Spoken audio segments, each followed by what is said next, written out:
Nail আইল্যান্ডের একটি অন্যতম সমুদ্র সৈকত হচ্ছে লক্ষ্মণপুর বিচ 2। পর্যটকদের কাছে অত্যন্ত জনপ্রিয় একটি বিচ, যেটিকে আবার কোরাল বিচও বলা হয়, কারণ বিচে প্রবেশের পথেই দেখতে পাবেন প্রচুর ডেড কোরালস, যা দেখতে এখন পাথরের মতো হয়ে রয়েছে। এই সুন্দর জলরাশি মনকে শান্ত যেমন করে, তীরে আছড়ে পড়া ঢেউগুলো মনকে উত্তালু করে তোলে।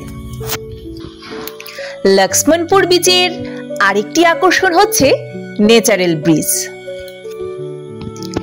এটি মূলত একটি পাথরের ব্রিজ, যা সমুদ্রের ঢেউয়ের ক্ষয়ের কারণে প্রাকৃতিকভাবে গঠিত হয়েছে। এই সেতুটি এতটাই আকর্ষণীয় এবং অনেক পর্যটকদের কাছে একটি জনপ্রিয় ডেস্টিনেশন। এখানে বিভিন্ন ধরনের সামুদ্রিক প্রাণী ও প্রবাল দেখতে পাওয়া যায়। সূর্যাস্ত দেখা এবং সমুদ্রের ধারে সময় কাটানোর জন্য একটি চমৎকার জায়গা হচ্ছে লক্ষ্মণপুর বিচ 2।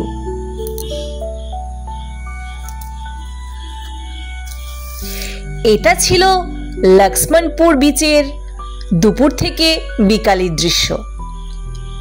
এই ভিডিও শুটের ঠিক পরদিন সকালে আবার বেরিয়ে গেছিলাম লক্ষ্মণপুর বিচের ন্যাচারাল ব্রিজের আরো কিছু ভালো ছবি তুলব বলে, কিন্তু না, তার সম্ভব হলো কই। সকালে জলের লেভেল একদম তীরে এসে আছড়ে পড়ছে, কোরালসগুলিও জলের তলায় ঢাকা পড়ে গেছে।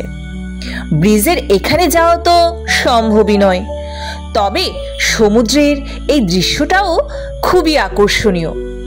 লোভ সামলাতে না পেরে এটাও ক্যামেরা বন্দি করে নিলাম।